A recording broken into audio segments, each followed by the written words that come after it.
They say the first mistake a woman makes in this city is forgetting that men like Luca Moretti believe they own everything they touch. The air, the skyline, the trembling pulse beneath someone's skin. And the second mistake is proving them wrong. I should have walked away the moment I saw him across the ballroom, his presence cutting through the crowd like a blade wrapped in velvet. The lights from the crystal chandeliers spilled gold and fire over his black suit, outlining the calm arrogance in every deliberate motion he made. People didn't just move around him.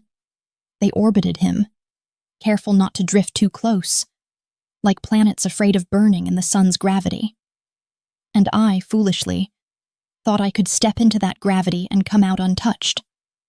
The gala was supposed to be nothing more than work, a fundraising event for the Bellini Gallery, where I managed curation.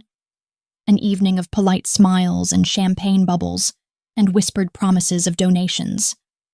My boss had insisted I attend, said it would be good exposure for the gallery to mingle with influential people. He didn't mention that the most influential man in the room ran half the city's underworld with a smile and a silencer. When I first saw him, I didn't even know who he was. I just noticed how people's gazes followed him like iron filings to a magnet, how the mayor himself looked nervous speaking to him. He wasn't loud, he wasn't theatrical. He was just there, a quiet threat wrapped in charm. I turned away. I wasn't there for him. I was there for the art being auctioned, for the feeling of belonging to something beautiful, something untouched by the dirt of money and power. That's what I told myself, at least, as I refilled my glass of champagne and pretended not to feel his gaze from across the room. I didn't see him approach. 1 second I was studying a painting.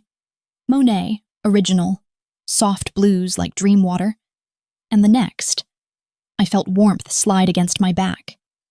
His hand. The world tilted. His palm rested lightly against my waist, firm enough that I knew it wasn't an accident, gentle enough that it almost felt like a test. My body went rigid. I turned my head slowly, and there he was, tall, broad-shouldered, with a smile that could melt steel and a gaze that made the air thicken between us. "Careful," he murmured, voice low, smooth like smoke curling through dark velvet. "You'll drown staring too long into someone else's dream." I blinked. "Excuse me?" He tilted his head, that small, knowing smirk not fading. "You don't belong here?" His fingers flexed slightly against my waist, and something inside me snapped. Maybe it was fear. Maybe it was defiance. Maybe it was every small moment in my life where a man thought he could take without asking. I didn't think. I didn't plan. I turned and slapped him. The sound cracked across the ballroom like thunder. Every head turned. The music stopped. Glasses froze halfway to lips. Someone actually gasped aloud. My hand stung. My pulse roared in my ears. And he didn't move. For a heartbeat, he just looked at me, utterly still, as if I had just rewritten the laws of his universe. Then slowly, his jaw tensed, and he touched the corner of his mouth with his thumb, looking almost amused. "Interesting," he said softly, eyes darkening in a way that made the chandelier light look colder. "No one's ever done that before." I swallowed hard, my throat dry. "Then maybe they should start." He smiled, but it wasn't kind. "Maybe they should, Bella Rebelle. You've just made a very expensive mistake." I didn't stay to find out what that meant. My legs moved before my mind caught up, heels clicking like gunshots on marble as I stormed toward the exit. I didn't look back. Didn't care about the murmurs rising behind me, or the weight of his gaze pressing between my shoulder blades. I just needed air. Outside, the night felt like freedom and fear tangled together. My hands were shaking so hard I almost dropped my clutch. I could still feel the ghost of his touch on my waist, the imprint of his voice in my head. Who did he think he was? And who did I think I was to stand up to him like that? But even as the cool wind slid across my burning skin, a part of me, traitorous, reckless, remembered the way his eyes had looked right before I slapped him. Not angry. Curious. Like I was a puzzle he suddenly needed to solve. The drive home blurred into streaks of light and adrenaline. By the time I reached my apartment, my heartbeat had slowed, but my mind hadn't. I poured myself a glass of cheap wine, sat on my couch, and replayed the moment over and over. The slap. His expression. That smile. I told myself I'd never see him again, that men like Luca Moretti didn't care enough to remember women like me. I was wrong. Because when I woke up the next morning, there was a car parked across the street. A sleek black SUV with tinted windows. It didn't move when I left for work. It didn't move when I came home. And when I opened my mailbox that evening, there was a single white envelope inside. No return address, no markings, just my name, handwritten in elegant black ink. Inside was a note. Only one line. For the hand that dared to strike a king. Attached was a single black rose. I remember standing there in the quiet hallway, the scent of the rose dark and heavy in the air, my fingers trembling around the paper. The words burned into me, equal parts warning and promise. I wanted to tear it up. I wanted to throw it away, to pretend that night never happened. But I didn't. I set it on the table, stared at it for too long, and whispered to myself, he won't come near me again. But deep down, I already knew the truth. Men like Luca Moretti didn't forget defiance. They hunted it. They devoured it. And I had just become his favorite game. Sleep did not find me that night. Or if it did, it came in, brief, fevered flashes of restless half-dreams, where I kept turning in slow circles through the echo of that slap, through the stunned silence of a ballroom that now felt like the heart of a storm I had summoned with my own trembling hand. Every time I closed my eyes, I saw his face again, the dark amusement curling around the corner of his mouth, the quiet threat that hummed beneath the silk of his voice, and somewhere between 3 and 4 in the morning, I realized that my life had already shifted on its axis, that the air itself felt heavier, charged with something unseen and irreversible. When dawn finally spilled through the blinds in pale stripes, I got up, washed my face, and told myself that nothing had changed, that I could still go to work, smile at my colleagues, sip bad coffee, and pretend the world was ordinary. But when I stepped outside and saw that same black SUV parked at the curb, engine silent, windows tinted to mirror the sky, I felt my stomach drop like a stone into cold water. It didn't move when I crossed the street, didn't roll down a window or flash a light. It just waited, as if the vehicle itself had patience, as if it could breathe. I told myself it was coincidence, that there were plenty of SUVs in this city, that paranoia could grow from nothing if you let it. But the lie tasted bitter on my tongue. The entire day at the gallery felt stretched thin, like cellophane pulled too tight around something fragile. The other employees were buzzing about the success of the gala, gossiping about donors, laughing at photographs posted online, while I moved through the motions with the careful detachment of someone trying not to bleed in shark-infested water. I kept my hands busy cataloging pieces, but my mind stayed elsewhere, replaying the sound of that envelope being torn open, the elegant handwriting, the black rose lying against the white paper like a bruise. By lunchtime, my phone vibrated with a call from an unknown number. I froze, watching the screen light up and pulse in my hand, the way a heart might beat beneath translucent skin. I didn't answer.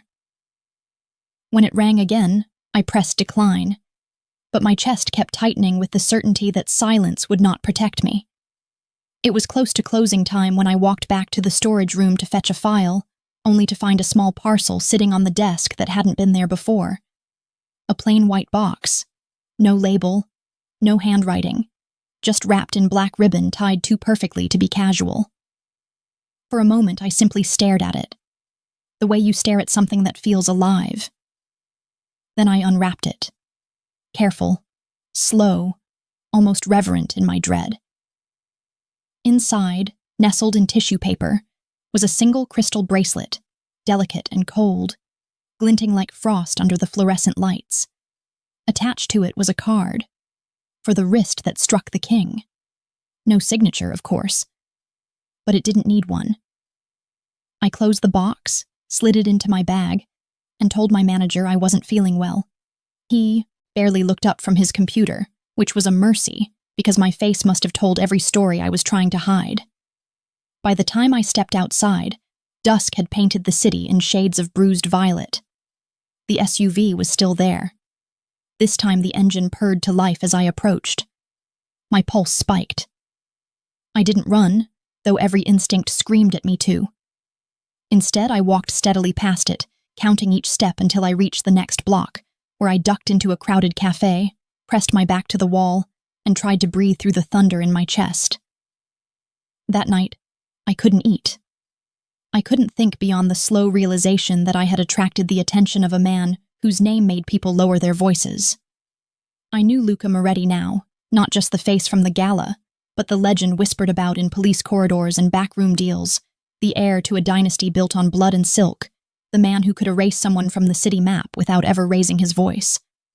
It should have terrified me enough to pack a bag and leave town, but leaving would mean running, and running would mean fear. And I refused to feed the kind of man who lived off fear. So I stayed. Still, I started noticing the edges of my life bending around him. My rent, which had been overdue for 2 months, was suddenly marked as paid. The landlord shrugged, said maybe I had overpaid before. The gallery received an anonymous donation large enough to fund an entire new exhibit. My coworkers whispered about a mysterious patron who wanted me, specifically me, to oversee it. Each small coincidence clicked together into something undeniable, and by the end of the week, I stopped pretending it wasn't him. I tried calling the police once, sitting on my couch with the phone in my lap, fingers hovering over the numbers, but what would I say? "Hello, yes. The Mafia boss I slapped is sending me jewelry and paying my rent. Please help?" The absurdity of it made me laugh, sharp and broken, until the laughter turned into tears I hadn't realized I'd been holding back. 3 days later, I found the black SUV waiting again, but this time, the driver's window rolled down, and a man stepped out. Not Luca, but someone who radiated the same quiet menace, dressed in a suit too crisp for ordinary business. He held out an envelope without a word. I almost refused to take it, but he didn't leave until I did. When I finally opened it, my hands shook. Inside was an invitation printed on heavy cream paper embossed with gold lettering. Dinner. Tonight. Villa Moretti. 8 p.m., and beneath it, scrawled in the same handwriting I'd seen before. "You owe me a conversation, cara mia." I stood there on the sidewalk, traffic roaring around me, the city oblivious to the quiet war unraveling inside my chest. I should have torn the invitation apart. I should have ignored it, thrown it into the nearest trash can, and gone home to lock my doors. But curiosity is a dangerous thing, especially when laced with anger and the strange, reluctant pull of fascination. I needed to know what he wanted, what game he was playing. And perhaps, a darker part of me admitted, I needed to see if he was real beyond the myth. If that look in his eyes at the gala had been arrogance or something closer to obsession. At 7:59, against every rational thought I had ever possessed, I found myself standing in front of the wrought iron gates of Villa Moretti, clutching the invitation like a passport into a foreign world. The gates opened without anyone touching them, and a sleek car rolled forward to escort me up the drive lined with cypress trees, whispering secrets in the wind.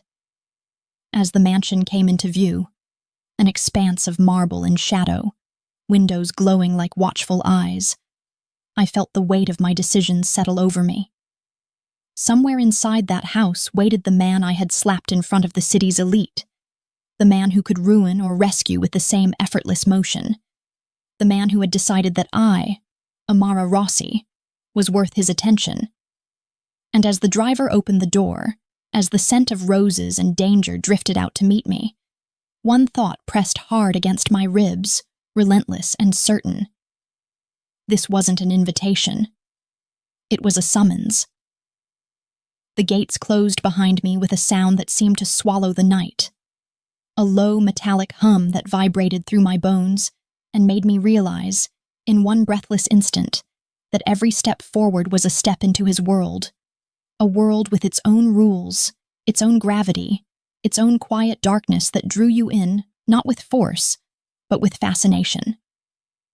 The car purred up the long driveway, the gravel crunching softly beneath the tires, and I sat perfectly still, staring out the window as the mansion unfolded before me. 3 stories of marble and shadow, balconies like watchtowers, windows lit in a way that made the house look alive, breathing, watching. I could almost imagine it had a heartbeat. When the car stopped before the grand entrance, a man in a dark suit opened my door without a word, bowing slightly in a gesture that felt both old-fashioned and unnerving. And I stepped out, smoothing my black dress with trembling hands that I pretended were steady. The air smelled faintly of roses and rain, and somewhere far off I heard the low thrum of music, slow and haunting, the kind of melody that clings to you long after it fades. The front doors swung open before I reached them. He stood there. Luca Moretti. He wasn't wearing a tuxedo this time, just a black shirt with the top buttons undone and the sleeves rolled to his forearms, the faint shimmer of a watch glinting at his wrist, the posture of a man who never needed to raise his voice to command obedience. The light from the chandelier above him bathed his face in gold, catching the sharp planes of his cheekbones, the curve of his jaw, the faint scar that traced his lower lip. A detail I might not have noticed before but now couldn't seem to look away from. Amara, he said softly, my name rolling off his tongue like something precious, like something claimed. You came. I wanted to tell him I didn't come for him, that I came for answers, that curiosity and anger were not the same as surrender, but the words tangled in my throat. So instead I just nodded, stepping past him into the mansion's vast foyer, where light spilled over polished marble floors and the scent of smoke and old books hung in the air like a memory. He gestured toward the dining room, and I followed, each step echoing faintly, as though the house itself was listening. The room was already set, a table long enough for 20 people, but only 2 places arranged, one at each end, a bottle of deep red wine breathing beside a single candle that threw a trembling halo of light between us. I sat because I didn't know what else to do, my heart thudding with the rhythm of a warning I didn't yet understand. He took his seat opposite me, watching in silence for a moment before he poured the wine, his movements slow, deliberate, elegant in a way that only power can be. You look nervous, he said finally, his voice low and warm, carrying the faintest trace of amusement. Should I not be? I asked, forcing my tone to stay calm, even as my fingers tightened around the stem of my glass. I've seen how men like you handle disrespect. He smiled then, a slow, almost private smile that didn't quite reach his eyes. And yet, here you are, sitting in my house, drinking my wine, staring at me as if you can't decide whether to fear me or understand me. I didn't come here to understand you, I said, though even as I spoke, I wasn't entirely sure it was true. I came to tell you that whatever game this is, paying my rent, sending gifts, it stops tonight. He leaned back in his chair, swirling the wine lazily, eyes fixed on mine. Do you really think I'm the kind of man who plays games, Amara? Yes, I said too quickly. That's exactly the kind of man you are. He chuckled, the sound deep and surprisingly soft, though it carried an edge sharp enough to draw blood. You're braver than most. I like that. He set his glass down, leaning forward now, elbows resting lightly on the table, his voice dropping to a near whisper. But don't mistake curiosity for control. You may have walked through my door on your own, but that doesn't mean you're not already in my world. Something in his tone sent a shiver through me. Not fear exactly, but recognition. The uneasy awareness that he wasn't lying. I pushed my plate away untouched. "What do you want from me, Luca?" He tilted his head, considering the question as though it were a riddle. "I want to know why you did it." "Did what?" "Slapped me." He smiled again, faintly, but there was something dangerous glinting behind it now. "Most people would have begged. You hit me instead." I swallowed, my pulse fluttering in my throat. "You touched me without asking." "And that," he murmured, "offended you." "It should have," I said, meeting his gaze, refusing to look away. "Does that surprise you?" "No," he said after a long pause. "It intrigued me." The way he said it made my breath catch. There was something raw in his voice, a quiet confession buried beneath the power, and for the briefest moment I saw something flicker in his eyes that didn't belong to the ruthless legend whispered about in the city's back alleys. It looked almost like loneliness. We sat in silence for a while, the candle burning lower, the tension between us pulling tighter, until finally he stood and came around the table. My heart hammered, but I didn't move, not even when he stopped beside my chair. His hand brushed lightly across the back of it, barely a touch, more like a question than a gesture of possession. "I don't hurt women, Amara," he said quietly, almost to himself. "But I protect what's mine, and you made yourself part of my story the moment your hand met my face." I stood too quickly, the chair scraping softly against the marble. "I'm not yours," I said, the words shaking more than I wanted them to.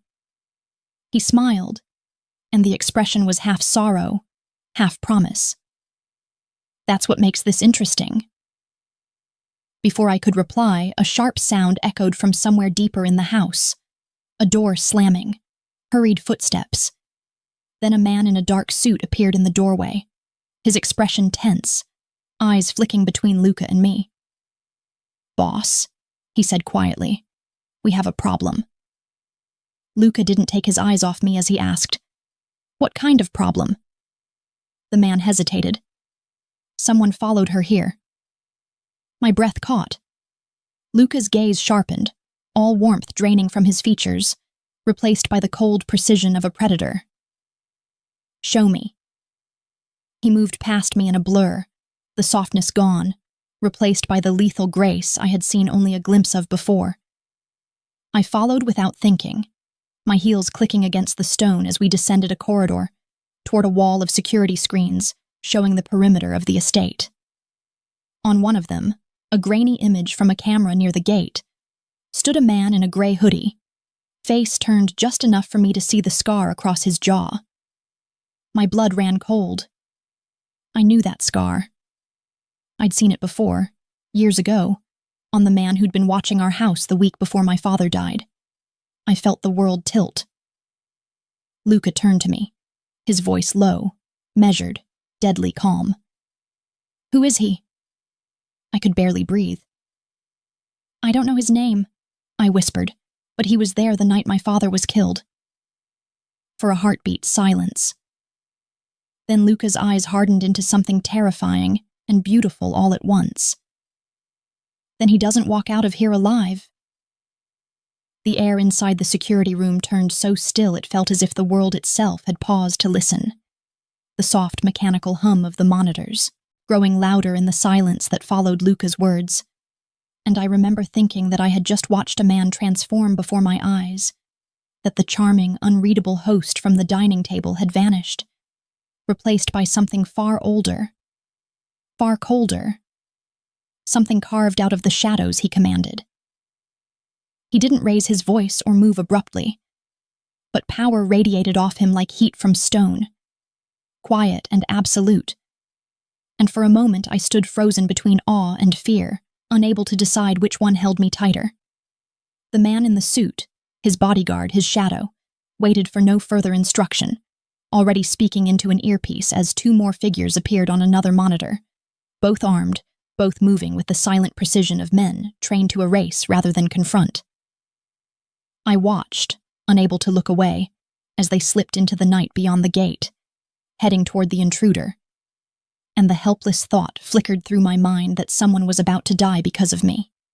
Because I had walked into a world where violence was currency, and every breath came with a cost.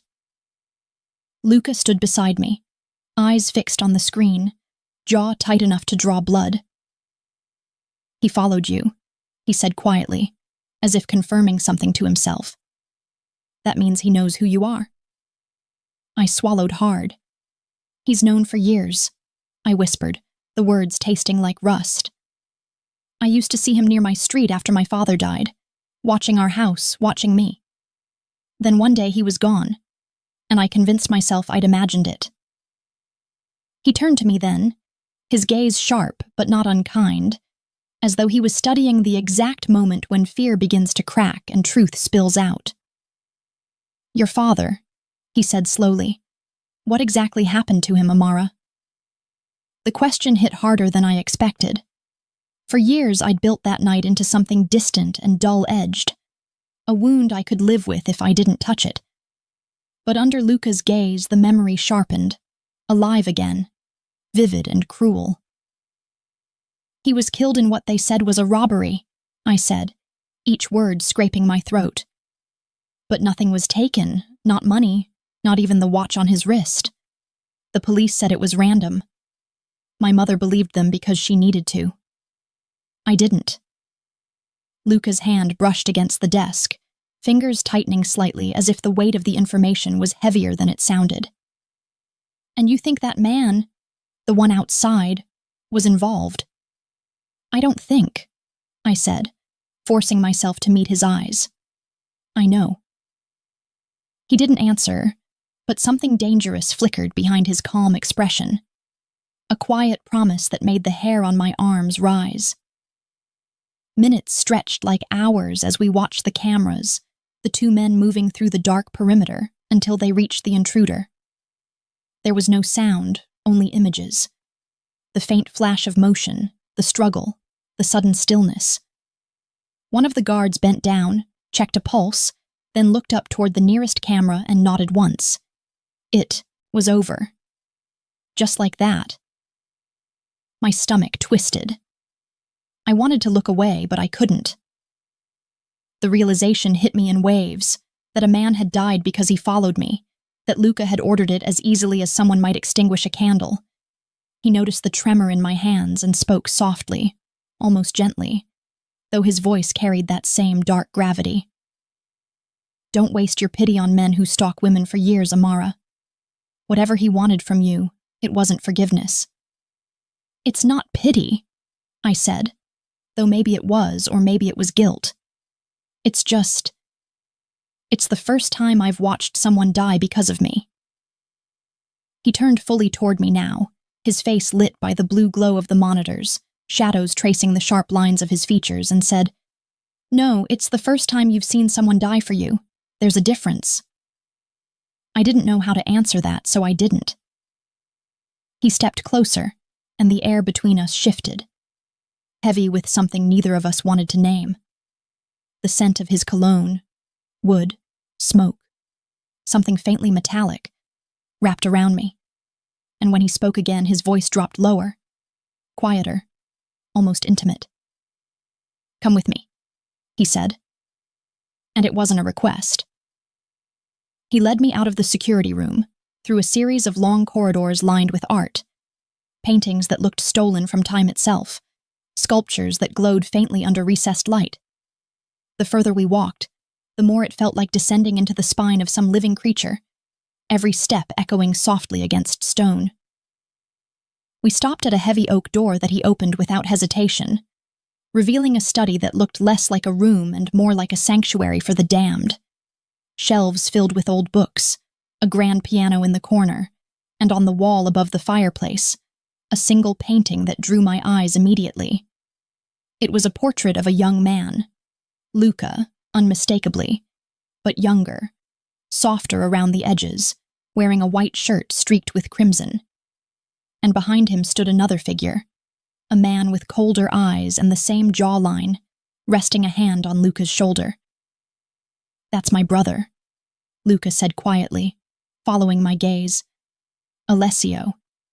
He was the first to teach me that in our world, love and loyalty are rarely the same thing. I studied the painting, the subtle tension between the two figures, the way Luca's younger self seemed caught between reverence and resistance.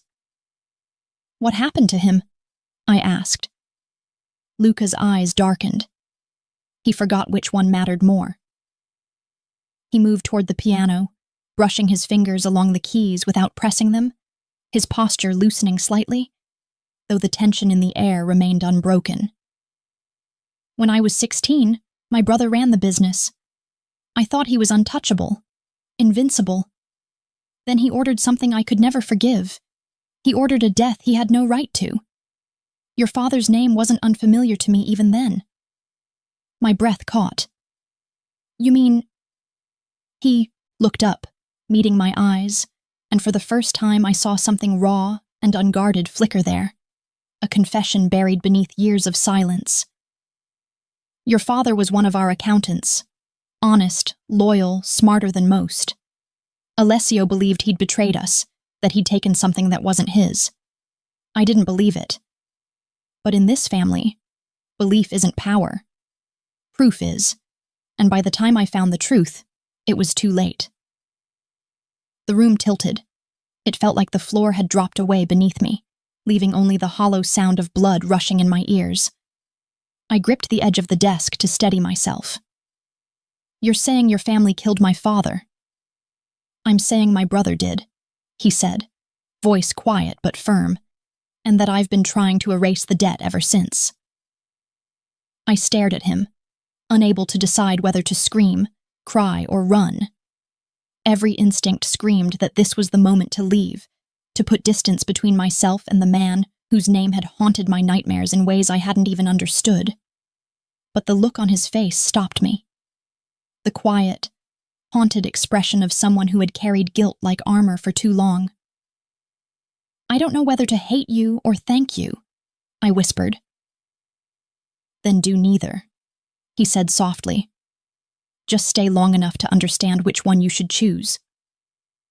Outside, thunder rolled through the distance, shaking the windows, and for a long time we stood there in silence, two ghosts bound by a story neither of us had chosen. I didn't know what would come next, but I knew this much. The truth had finally drawn blood between us, and there would be no going back. As lightning flashed across the glass, I caught a glimpse of movement outside.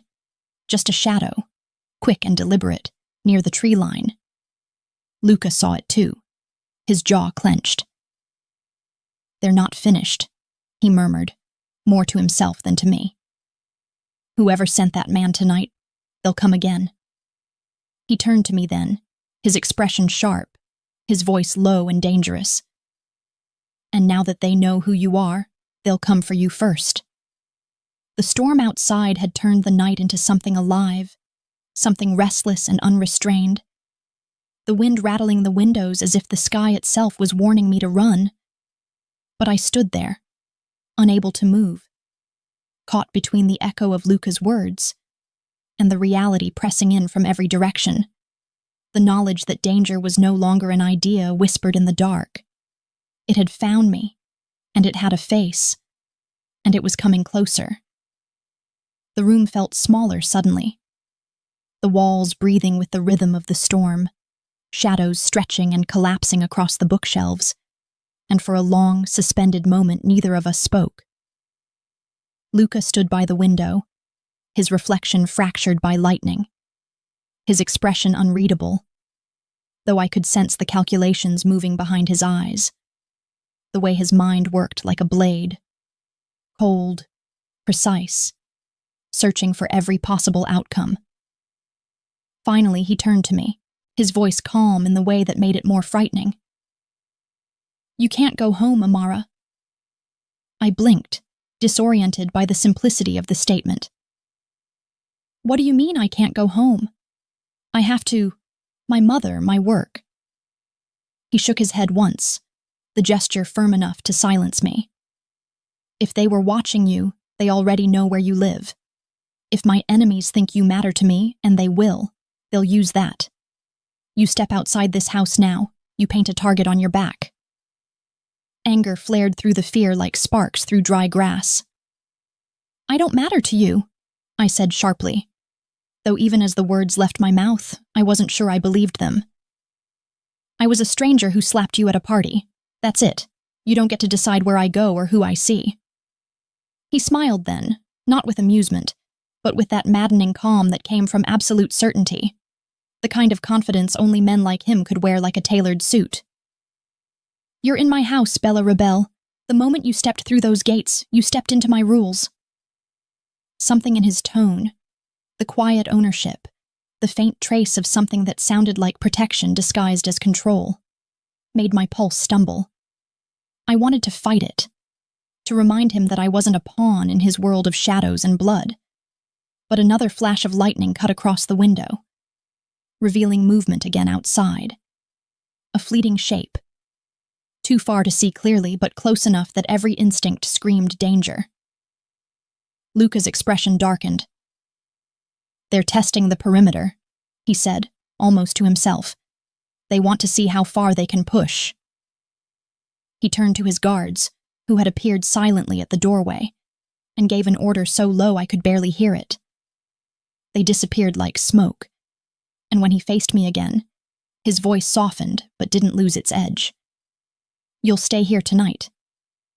I'm not your prisoner, I said, though the defiance sounded thinner now, stretched between exhaustion and fear. No, he said, stepping closer, his presence a quiet force that filled the air between us. You're under my protection. There's a difference. I laughed, but it wasn't a sound of humor. It was the kind of laugh that comes when the world has gone too far to make sense. Protection? From what? From you? Because if we're being honest, I don't know which side of the gun you're on. He stopped inches away, his gaze locking onto mine, and for a moment I thought he might actually touch me. But he didn't. He just looked at me with that unbearable stillness, the kind that made you feel seen down to your bones. I'm on the side that keeps you breathing, he said finally, the words almost a whisper. Even if you hate me for it. Something in his voice, some quiet exhaustion, some thread of truth, stilled my anger. I turned away before he could see it. What happens now? You stay in the East Wing, he said, tone returning to command, not request. No one goes in or out without my say. My men will watch the grounds. Tomorrow I'll find out who sent that man, and why he knew your father's name. The mention of my father sent a cold ache through me. The memory of that painting upstairs, of Luca's quiet confession, still fresh enough to sting. You expect me to believe you had nothing to do with it? I asked softly, without turning back. He didn't hesitate.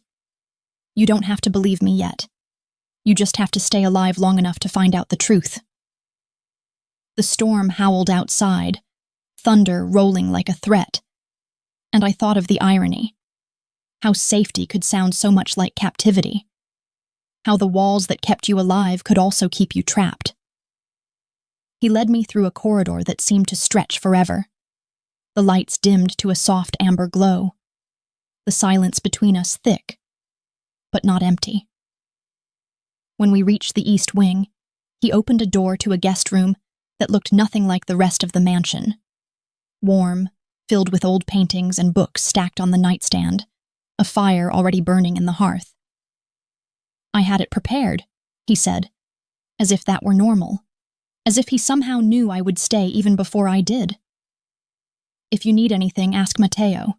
He'll be outside the door. And if I need to leave?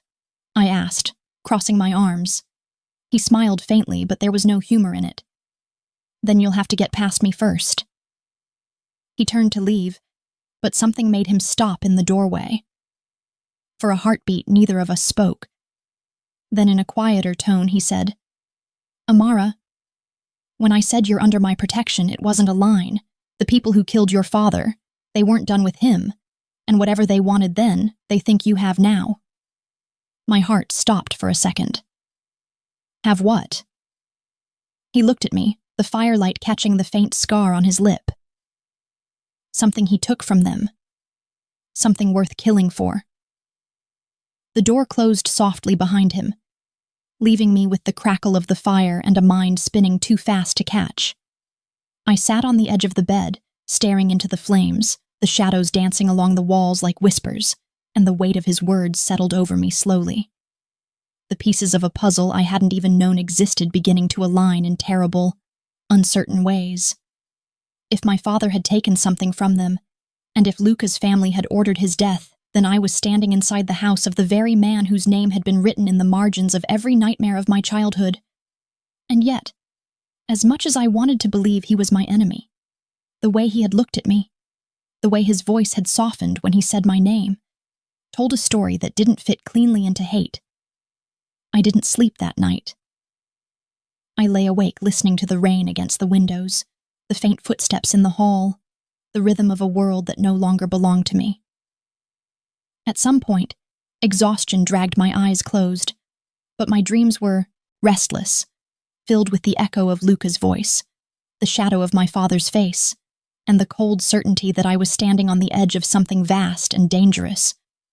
When I woke, dawn was barely breaking, and for a moment I thought I was alone. Then I saw it. On the nightstand beside the fire, a single envelope. The same heavy cream paper as before, unmarked, sealed with black wax. My breath caught as I broke it open. Inside was a photograph. My father standing beside another man, smiling, unaware of the camera. And behind them, blurred but unmistakable, stood a younger Luca Moretti. Beneath the photograph, a single handwritten line. "Ask him about the painting in the study." The world tilted again. But this time I didn't hesitate. I rose, the photograph trembling in my hand, and stepped into the corridor where Matteo stood. "Where is he?" I asked, voice low but steady. He looked at me, unreadable. "In his office." "Take me to him." And as I followed him through the long, silent halls toward Luca's office, I knew that whatever waited on the other side of that door wasn't just an answer. It was the next step into the darkness I'd already chosen to walk into. The house was unnaturally quiet when I followed Matteo down the hall, the kind of silence that hums under the skin, heavy and electric, the kind that carries more weight than noise ever could. And as we walked, I realized that every step I took toward Luca's office felt less like a choice, and more like an inevitability, as if some invisible thread had already tied me to whatever waited on the other side of that door long before I'd ever set foot in his world. The morning light that seeped through the tall windows was gray and diffused, soft in color but hard in mood, and somewhere deep inside me, I knew that nothing I learned today would leave me untouched. When Matteo stopped outside a pair of dark oak doors and gestured silently, I hesitated only for a heartbeat before knocking once. "Come in," Luca's voice called from inside, low, steady, unhurried, the kind of voice that made obedience feel like instinct. The office was large but not extravagant, filled with warm wood and darker shadows, the air thick with the faint scent of smoke and old paper. He was standing by the window, jacket off, shirt sleeves rolled to his elbows, his posture relaxed but alert in that deceptive way predators look when they're waiting. A half-finished glass of whiskey sat on the desk beside an open file, and when he turned toward me, I caught the faintest flash of surprise in his expression, quickly smoothed into composure. "Amara," he said, my name emerging more like a question than a greeting. "You're up early." "I couldn't sleep," I replied, stepping inside, holding the photograph tightly in my hand, though he couldn't yet see it. "And I think you know why." He studied me for a moment, eyes sharp and assessing, before he nodded toward the chair, opposite his desk. "Then sit. Tell me what's keeping you awake." I didn't sit. I walked straight to the desk, placed the photograph down in front of him, and stepped back. The silence that followed was thick enough to choke on. He stared at it for a long moment, and when he finally spoke, his voice had lost all the warmth it usually carried. "Where did you get this?" "It was left in my room," I said quietly, "along with a note." His gaze lifted from the photo to me, and for the first time since I'd met him, I saw something raw behind the steel of his expression. Something like unease. "A note?" I nodded. It said, "Ask him about the painting in the study." The reaction was immediate, subtle but unmistakable.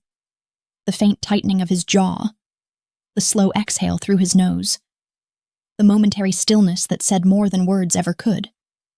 He turned away, walking to the window, his shoulders tense beneath the black fabric of his shirt. When he finally spoke, his voice was lower, darker.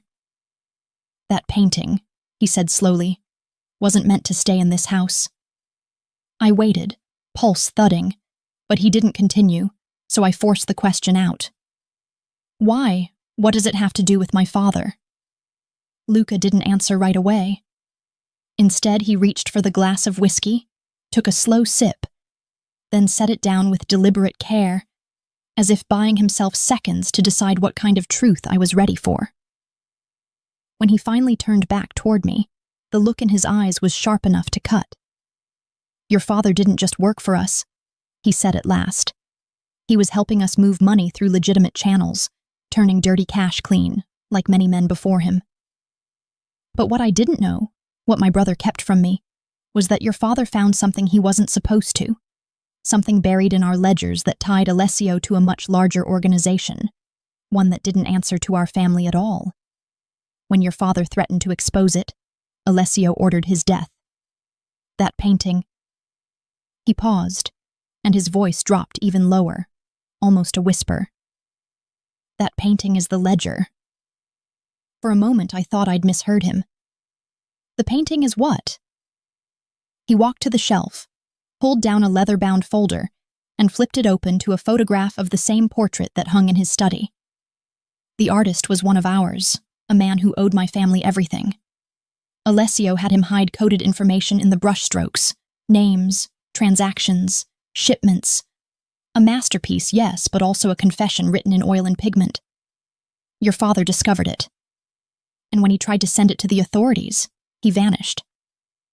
I felt my knees weaken, my hands gripping the edge of the desk for balance. "You're saying my father died trying to expose your brother's crimes?" Luca nodded slowly. "Yes, and whoever left that note knows it too. They want the painting, which means they want you, because they think you know where. It's hidden." I shook my head, disbelief curling through the fear. "But the painting is right here, in your house."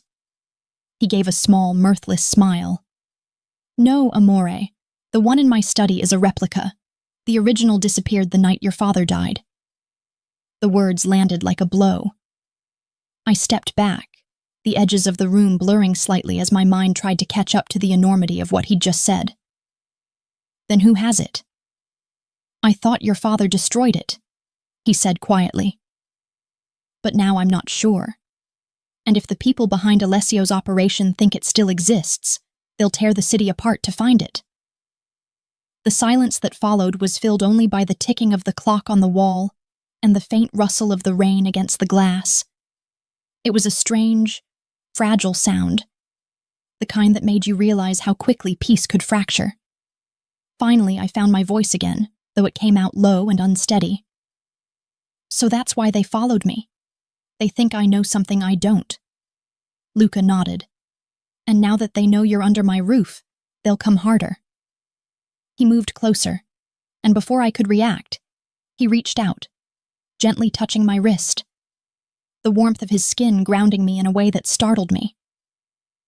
"You're not alone in this, Amara," he said quietly.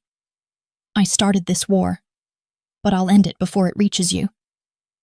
Something inside me shifted then. Fear tangled with something dangerously close to trust, though I couldn't decide if trusting him was courage or madness. His voice was so calm, so certain, that I almost believed him, even as the rational part of me screamed that I shouldn't. But before I could speak, the door burst open. Matteo stood there, breathless, eyes sharp. "Boss," he said quickly. "We've got movement on the east perimeter. 3 cars unmarked. They're armed." Luca's hand dropped from my wrist, his entire body snapping into focus. "How long?" 2 minutes, maybe less. He turned to me, his voice quiet but cutting through the rising noise like a blade. "Stay here. Do not move." "I'm not hiding," I said, heart pounding, adrenaline spiking through the fear. He gave me a look that silenced me, something fierce, protective, unarguable. "You don't know this world like I do. They won't hesitate." He was gone before I could stop him, moving with a grace that was more animal than human, the kind of motion born from a life spent walking that thin line between survival and annihilation. I stood frozen for a moment, staring after him, until the first gunshots cracked through the distance, sharp, metallic, final. The sound tore through the silence of the mansion like thunder. I ran to the window, heart slamming in my chest, and through the rain-streaked glass, I saw flashes of movement, shadows in the driveway, the glint of muzzle fire, men shouting, the sudden eruption of chaos that felt both unreal and inevitable. And then, through the storm, and the blur, I saw him, Luca, moving through the gunfire with impossible precision, each step measured, each shot deliberate. He was beautiful and terrifying all at once, a man carved out of darkness and resolve, the living embodiment of every danger I'd ever been warned about. For a second, I thought I saw one of the attackers raise his weapon toward him, and before I could think, before I could stop myself, I threw open the door, ignoring Matteo's shout behind me, and ran into the hall. Because whatever I had told myself about hating him, whatever I had believed about wanting distance, the truth was simple and undeniable. I couldn't stand there and let him die for me. The first thing I remember is the sound. That sharp metallic symphony of chaos shattering the calm, echoing off the marble walls like the sky itself was cracking open. And then the smell. Gunpowder and rain, and something faintly metallic that made the air feel too heavy to breathe. And I remember thinking that no one ever tells you how violence doesn't really sound like in movies. That it's not dramatic or distant. It's close. Immediate. A living thing that crawls into your lungs and stays there. I was running before I could even decide to, my bare feet hitting the cold floor, my heartbeat keeping time with the rhythm of shots outside, the kind of heartbeat that makes every breath taste like adrenaline and fear. I didn't know where I was going exactly, only that I needed to see him, to know he was alive, because the image of him out there in the rain, surrounded by men who wanted him dead, and maybe wanted me worse, had lodged itself into my mind like a splinter I couldn't pull out. Matteo's voice called out behind me, sharp and urgent, but I didn't stop. The hallway stretched ahead like a tunnel through smoke, and as I turned the corner toward the front doors, I saw the blur of movement outside, the dark suits, the flashes of muzzle fire, the rain streaking like silver threads across the chaos. And there, in the middle of it all, was Luca, moving with that same deadly grace, his expression calm, his focus absolute, as if the storm belonged to him. A man appeared from behind one of the cars, raising his weapon, and I didn't think. I screamed his name. He turned instantly, his eyes locking on mine for the briefest second. And then he moved, faster than I could follow, the shot that had been meant for him tearing through the air where his head had been a moment earlier. I stumbled backward, my own scream swallowed by the thunder, and before I could regain my balance, strong hands grabbed me from behind. Matteo. "Inside!" he shouted, dragging me back as another burst of gunfire tore through the courtyard. "You're going to get yourself killed!" I tried to pull free, the desperation raw in my voice.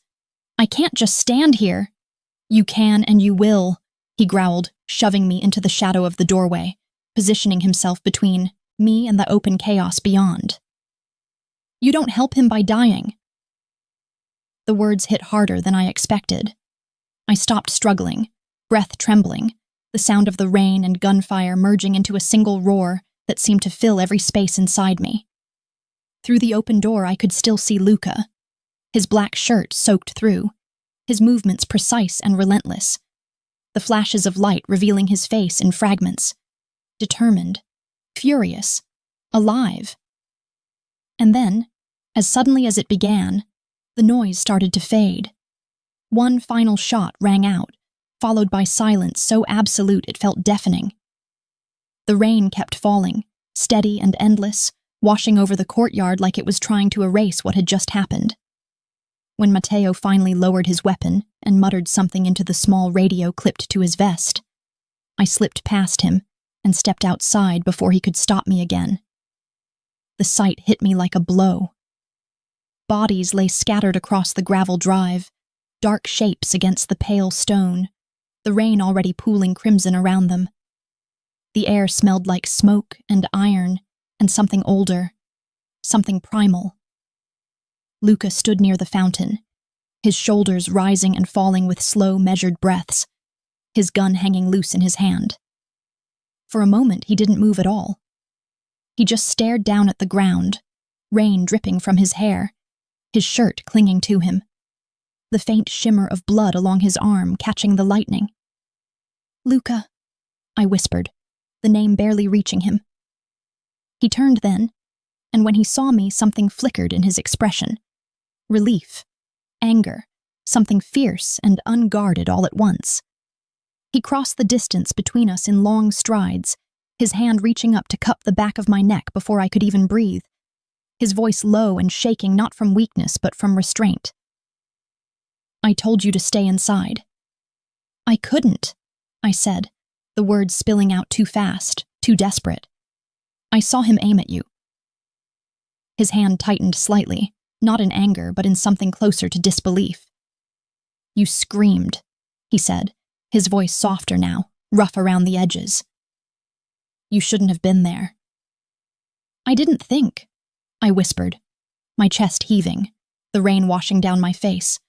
"I just—" He leaned forward, his forehead resting against mine for one suspended heartbeat of silence, his breath mixing with mine, the thunder rolling far away now, replaced by the sound of rain between us. "Don't ever risk yourself for me again," he murmured. "If something happens to you because of me, I'll never forgive it." The world seemed to narrow to that single moment. The feel of his skin against mine, the warmth of his breath, the storm fading into a low hum around us. And I realized, with something like horror and clarity tangled together, that whatever line existed between fear and desire, I had already crossed it. Matteo cleared his throat behind us, the sound sharp enough to break whatever fragile spell had wrapped around us. Luca straightened, his hand dropping from my neck, his expression sliding back into control. "Get the cars inside," he ordered, his tone clipped now, command replacing vulnerability. "Burn everything else." As Matteo moved to follow orders, Luca turned back to me. "Inside, now." I followed him through the front hall, my body moving on instinct, while my mind spun in a dozen directions at once. Once the doors shut behind us, the muffled quiet of the mansion returned, thick and surreal after the chaos outside. Luca walked to the bar, poured himself another glass of whiskey, his hands steady even though I could see the tension running through him like a live current. "You need to rest," he said finally, not looking at me. "You were shot," I said, my voice still unsteady. "Your arm, it's nothing." "It's not nothing," I snapped, the emotion breaking through the shock. "You're bleeding." He glanced down at the graze on his arm, then back at me, one corner of his mouth lifting faintly. "You should see the other guy." I wanted to be angry at the joke, but instead I felt something else, something that tightened my throat. I stepped forward before I could think better of it, reaching for his arm, and when my fingers brushed his skin, he went perfectly still. The cut wasn't deep. but the blood had mixed with the rain, trailing dark across the muscle. I tore a strip from the hem of my blouse and pressed it gently against the wound. His breath hitched almost imperceptibly. "You shouldn't care," he said quietly, eyes watching me as though the words themselves were dangerous. "Not about me. Not about any of this.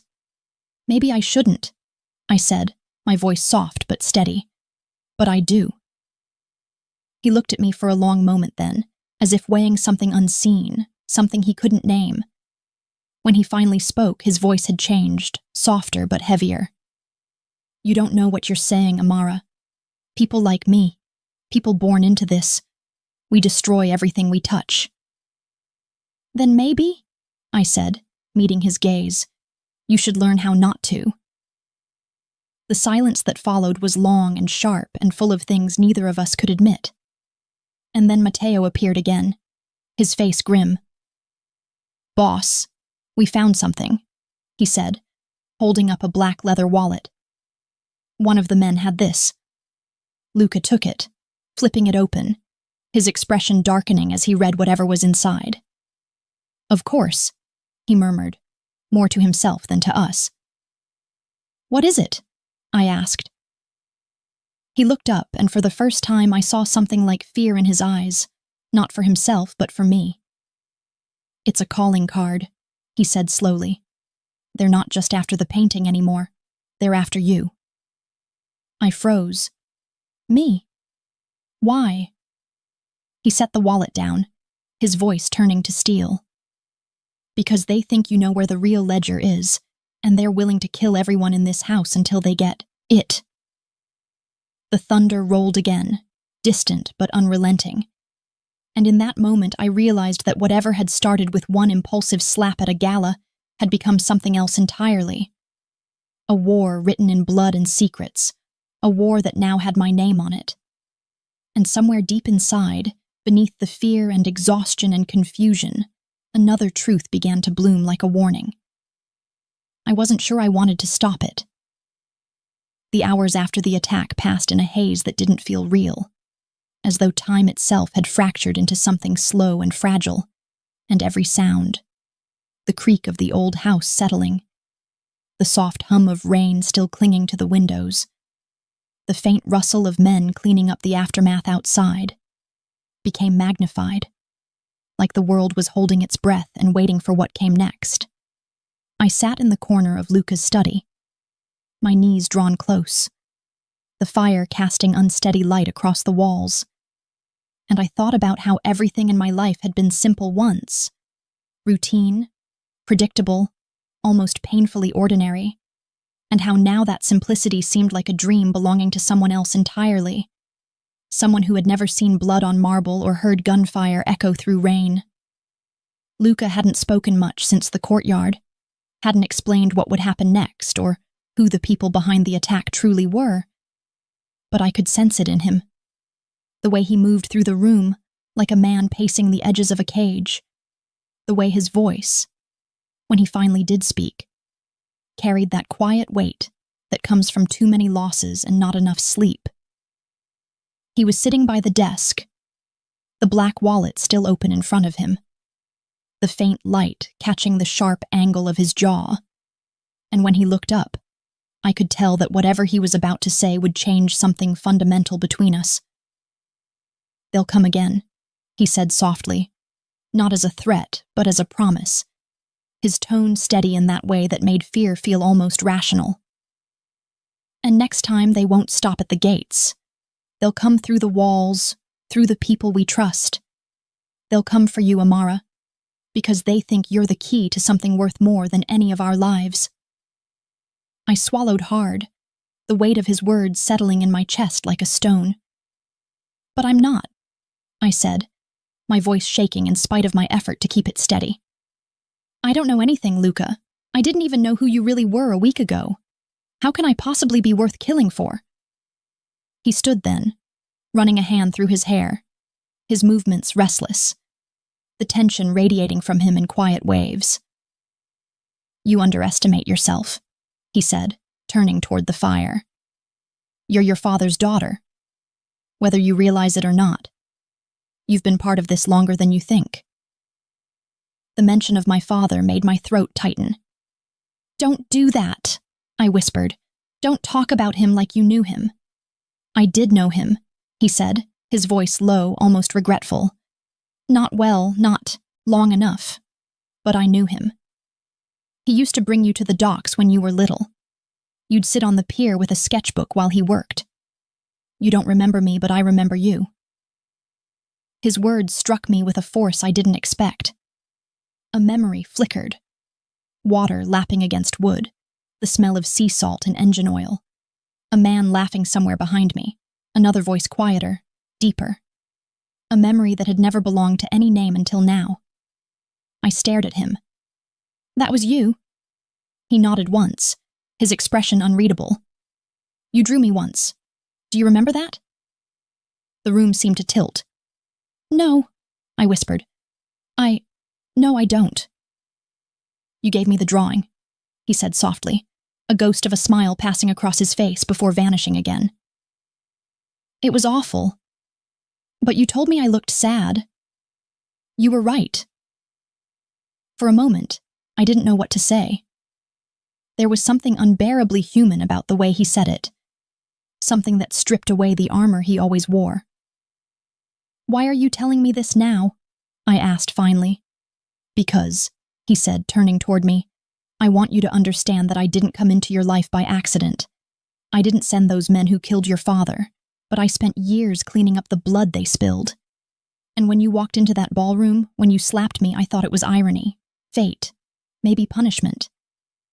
But now I think it was something else. Maybe it was the first good thing to happen to me in years." I wanted to hate him for saying it, wanted to hold on to the anger that had been keeping me upright.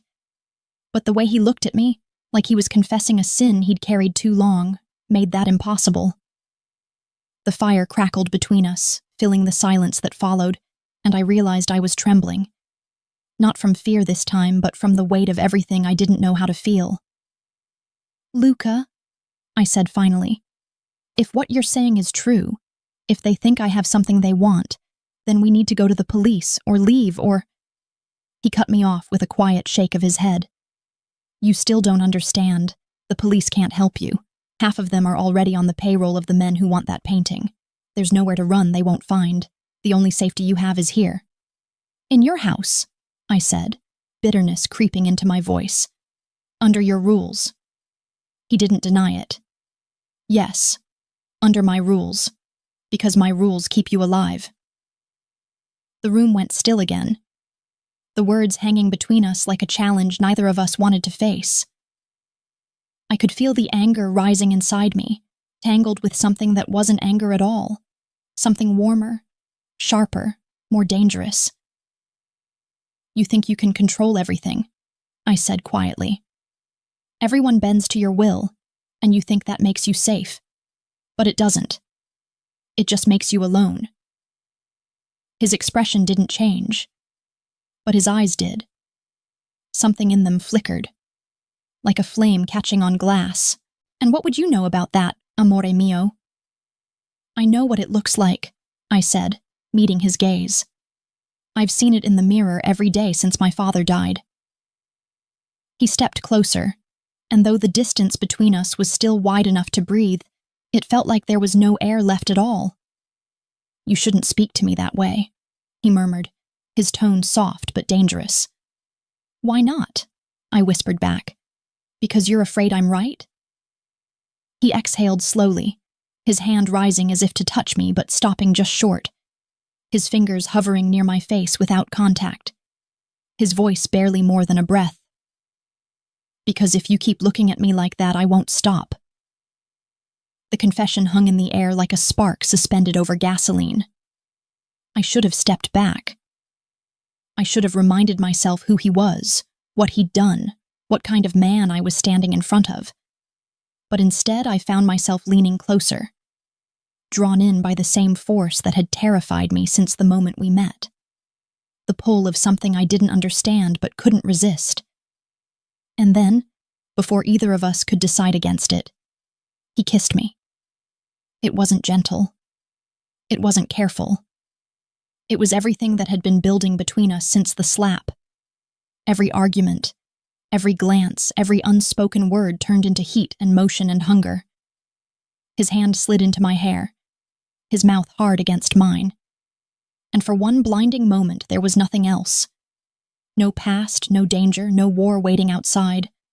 Only the unbearable truth that I wanted him, and that wanting him was the most dangerous thing I'd ever done. When he finally pulled away, his breath was uneven, his forehead resting against mine. "This is a mistake," he said softly, though his hand didn't move. "Probably," I whispered, my voice shaking. "But it's the only thing that's made sense." He laughed once, a sound that was half pain, half wonder. "You'll ruin me, Amara." "You were already ruined," I said, the words slipping out before I could stop them. His eyes met mine again, dark and unreadable, and for a moment I thought he might say something else, something that would undo me completely. But then Matteo's voice echoed down the hall, urgent and low. "Boss," he called, "you need to see this." Luca's hand fell away, his expression hardening instantly. "What is it?" Matteo stepped into the doorway, his face pale. "We intercepted a transmission. They're not after the painting anymore. They're after her father's files." Luca froze, then turned to me, his expression sharpening. "Files." I stared back, confusion cutting through the haze of emotion. "What files?" Matteo hesitated. Coordinates, encrypted drives, offshore accounts, all tied to something he was hiding. Whoever has them controls everything Alessio built. The world tilted again, my pulse pounding in my ears. "I don't have them," I said quickly, though a cold dread was already curling through my stomach, because deep down, somewhere past logic, I knew there was something I hadn't yet remembered. Luca's gaze softened for only a second, before hardening again with purpose. "Then we find them before they do."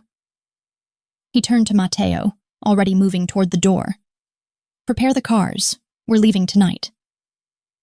And as he disappeared into the hallway, leaving me standing in the flickering firelight with my heart still trembling, between fear and longing, I realized that whatever war my father had started years ago wasn't over.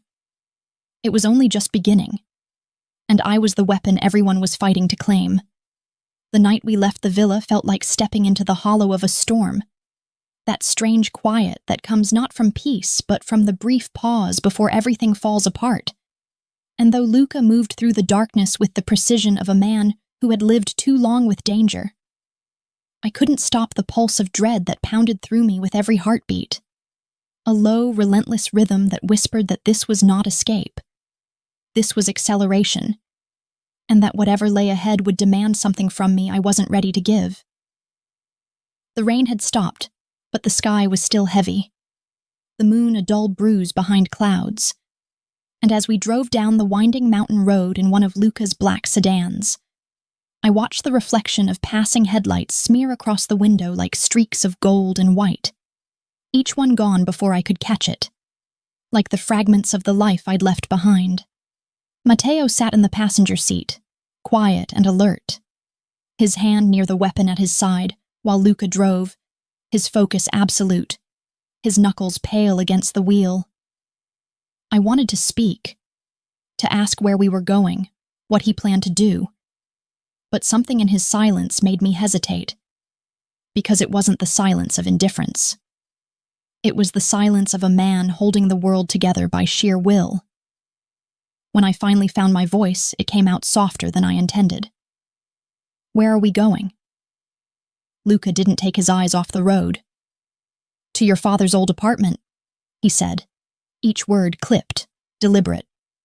"If he left anything, files, drives, even a hint of where they might be, it'll be there." "My mother sold that place years ago," I said, frowning. "It's gone, Luca. There's nothing left."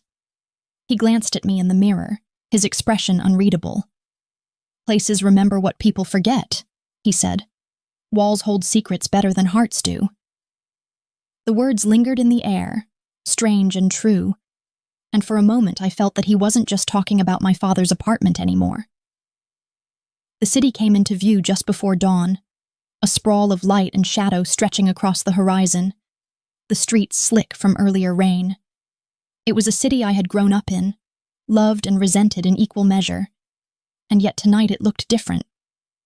Smaller somehow, as if I was seeing it from the other side of some invisible line I could never cross back over. When we reached the building, it looked even older than I remembered.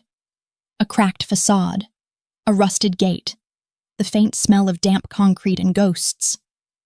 Luca killed the engine, the sudden stillness louder than the drive itself. "Stay close," he said simply. We climbed the narrow staircase in silence, the only sound the echo of our footsteps and the faint drip of water from a leaky pipe somewhere above. My heart was beating too fast, a mix of memory and fear and the growing sense that this place was not as abandoned as it looked. The door to my father's old apartment was still the same faded green, the paint peeling at the edges, the number hanging crooked. Luca reached into his coat, drew a small tool, and with one efficient motion, picked the lock. The air inside was thick with dust and disuse, that dry, papery scent of time left untouched. The furniture was gone, the walls bare except for faint outlines where pictures had once hung. But even stripped of life, the place felt charged, like it was holding its breath. I walked slowly through the rooms, touching the walls, the empty shelves, the marks in the floor where my father's desk had stood. Every small detail pulled at something deep inside me. Memories I'd buried resurfacing in half-formed flashes. The sound of his typewriter late at night. The smell of his coffee. The way he used to hum under his breath when he thought no one was listening. "He worked here," I said quietly, my fingers tracing the windowsill. "Every night after my mother went to bed. She thought he was doing numbers for the gallery. But he was hiding something, wasn't he?" "Yes," Luca said simply, standing near the doorway, his gaze sweeping the room. And he was better at it than most of us realized. Matteo started checking the corners, the closets, the old kitchen drawers, moving with methodical precision. Luca crossed to the far wall, where the paint looked newer, less faded, and ran his hand over it slowly. "There's something behind here," he murmured. He drew a small knife from his pocket and began cutting into the drywall, careful and deliberate. When a small wooden panel came loose, I felt my breath catch. Behind it was a narrow, hollow space, barely large enough for a box. Inside, wrapped in yellowed paper, was a small metal drive, old but intact. Luca pulled it out and turned it over in his hand. "Found it," he said almost to himself. "What's on it?" I asked, my voice low. "Answers," he said grimly, "and leverage, enough to burn half this city if it falls into the wrong hands." He slipped it into his jacket, and for a moment there was something like triumph in his expression. But it vanished just as quickly when a floorboard creaked somewhere outside the apartment. Matteo froze. "We're not alone." Luca's gun was out in an instant. He motioned for me to stay behind him and move toward the door, his body tense, every movement silent and controlled. Another sound came, a whisper of shoes on the stairwell, slow and deliberate. Then a shadow passed across the frosted glass of the door. Luca didn't hesitate. He yanked me back into the hallway and pressed me against the wall, his voice a low murmur near my ear. "No matter what happens, stay behind me." The door burst open. 3 men stepped inside, dressed in black, faces hidden, guns raised. Matteo fired first, the crack of gunfire deafening in the small space. The air filled with smoke, shouts, the splintering sound of wood and glass. I ducked as Luca returned fire, his movements precise, economical, terrifyingly calm. 2 of the men went down, but the third lunged toward me, grabbing my arm and yanking me forward. I tried to fight, but his grip was iron. Then everything blurred, the flash of movement, the sound of Luca shouting my name, the explosion of light as a shot rang out, the sudden, impossible pain that followed. For a moment, I didn't understand what had happened. I just felt warmth spreading across my side, a strange heaviness settling into my limbs. Luca caught me before I fell, his hands pressing against the wound, his voice rough and frantic in a way I had never heard before. "Stay with me, Amara," he said, the command breaking somewhere in the middle. "Don't you dare close your eyes." I tried to speak, but the words came out broken, tangled in breath. "It's not bad," I whispered, though it was a lie. The pain was sharp, then distant, then sharp again, a rhythm that didn't belong to my body anymore. Luca's hand trembled where it held me. "You shouldn't have been here," he said, his voice low, almost to himself. "I should have left you out of this." I tried to smile, though it hurt. "You tried," I whispered. I didn't listen. Something like a laugh, broken, desperate, escaped him. "You never did." The last of the attackers hit the ground, and Matteo called something from the doorway, but Luca didn't move. He just kept his eyes on me, his hands stained red, his voice a rough whisper against my hair. "You're not dying here, do you hear me? Not here, not like this." The world began to tilt, the edges softening, sound fading into something distant and slow. I wanted to tell him not to look at me like that I wasn't afraid, that the only thing I regretted was not understanding sooner why I had never been able to walk away. But the words wouldn't come. The last thing I saw before the darkness took me was his face, unmasked, unguarded, the eyes of a man who could command armies but not stop this. And the last thing I heard was his voice, breaking as he said my name like a prayer. When I woke, the world was quiet in that strange, fragile way it always is after chaos, a kind of stillness that doesn't feel peaceful but watchful, like the air itself is holding its breath to see whether you've survived or not. And for a long, unmeasured moment, I didn't know where I was, only that the light was soft and golden, that everything smelled faintly of antiseptic and roses, and that my body ached with the dull, distant pain of something that should have killed me but hadn't. My first thought was of the rain, the way it had sounded against the glass the night before, steady and relentless, and then of Luca's voice, breaking as he said my name. And when I opened my eyes, I found him exactly where I'd known he would be, sitting in the chair beside the bed, his head bowed, his hand resting against mine as though letting go might undo whatever fragile thread still tied me to this life. He looked different in the daylight. Tired, yes, and paler than I'd ever seen him, but there was something softer in him too, something stripped of the sharpness that had always defined him, and for a moment I just watched him. The rise and fall of his chest, the faint tremor in his fingers, the way his thumb brushed against my skin in slow, unconscious circles, as if confirming that I was real. "How long?" I asked finally, my voice little more than a whisper. He lifted his head, and the relief that crossed his face when he saw my eyes open was so raw it made my throat tighten. 3 days, he said softly. "You were lucky." The bullet missed the artery by less than an inch. "Lucky," I repeated, though the word didn't sound like it belonged to me anymore. He smiled, a small, broken thing. "You don't make it easy, amore mio." I wanted to smile back, but the weight of everything pressed too hard against me. The memory of the apartment, the blood, the men who had come for us, the knowledge that I had been a target for something I still didn't fully understand. "The files," I said after a moment. "Did you find them?"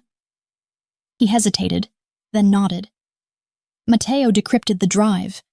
Your father hid everything, every account, every transaction, every name tied to my brother's network. He was trying to expose the people who owned him, the ones who thought they owned me too. He didn't live long enough to finish it, but because of him we can end it." There was a weight in his words, a a finality that told me he wasn't speaking only about business or revenge. I looked at him, at the man who had started as the enemy, who had held my life in his hands and then refused to let it go, and I realized that everything about him was a contradiction. Violence wrapped in tenderness, danger wrapped in loyalty. A man who had spent his life surrounded by power, and yet had somehow learned what it meant to kneel at the edge of remorse. "What happens now?" I asked quietly. He looked out the window for a long moment before answering. "Now we finish it. I give the files to the people who can burn what's left of this empire, and then—" He trailed off, his jaw tightening. "And then I disappear." The words landed like a stone dropped into deep water, rippling, through me slowly. "Disappear?"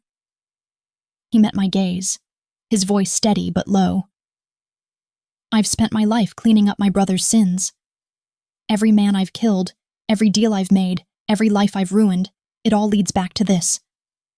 If I stay, if I keep the name Moretti, it starts again. But if I leave, if I vanish, maybe the blood stops here." I wanted to tell him it wouldn't work, that men like him didn't get to walk away, that the world would always find him. But the truth was, I didn't want to say any of that, because I knew that he wasn't talking about escape for himself. He was talking about freedom for me. "And me?" I asked, even though I already knew the answer. He didn't look away.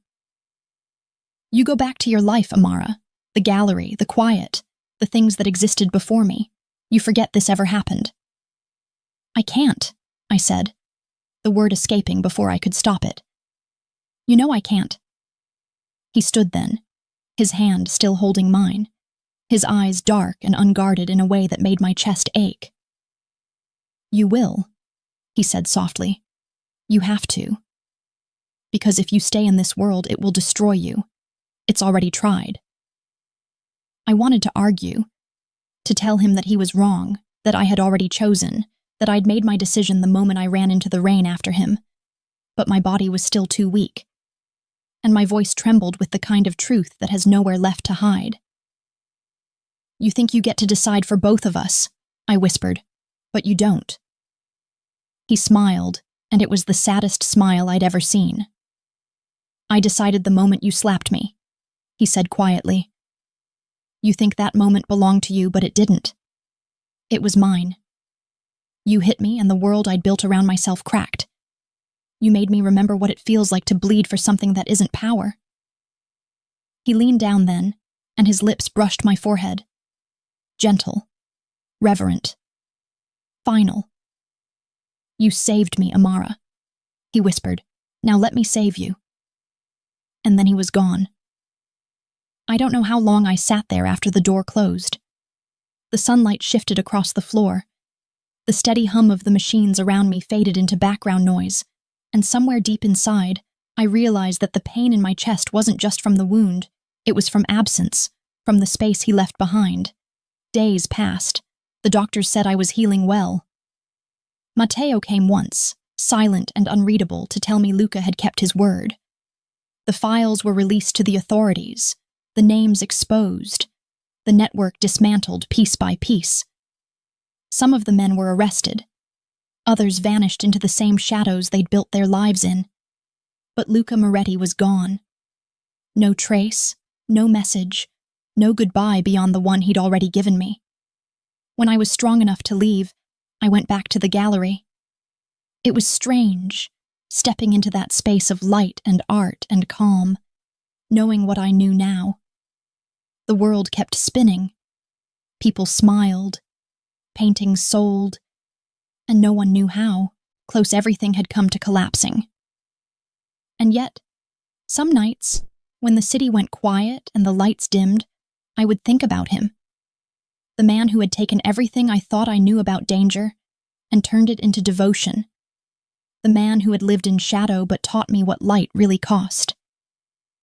I think about the moment that started it all, the sharp sound of my hand against his cheek, the way the room had gone still, the way he had smiled afterward, not in anger but in fascination. I understand it now, what that moment meant. It wasn't defiance or survival or even courage. It was a spark, unexpected, unstoppable, the moment the fire began. Sometimes I wonder where he is now, whether he found peace, whether he still looks for my face in the crowd the way I sometimes search for his in the darkened streets of memory. And though I'll never know, though the world will never tell me, I've learned to live with that uncertainty. Because love, I've realized, isn't always about possession or promises.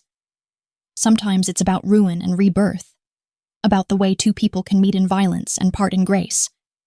He told me once that I'd ruin him, and maybe I did. But he ruined me too, in the most beautiful way. He taught me that even in a world built on lies and blood, there are moments of truth so fierce they can't be killed, only remembered. And when I close my eyes, I still see him standing there in that ballroom, his hand on my waist, the music fading, the air thick with power and promise. And I still feel the echo of that slap, the beginning of everything, the collision of two worlds that were never meant to touch and yet somehow did. It was supposed to end in fire, in loss, in silence. But instead it ended here, in the soft hush of memory, in the fragile peace that comes after a storm, in the knowledge that sometimes forever doesn't mean always. Sometimes forever is just a moment. And that moment was ours.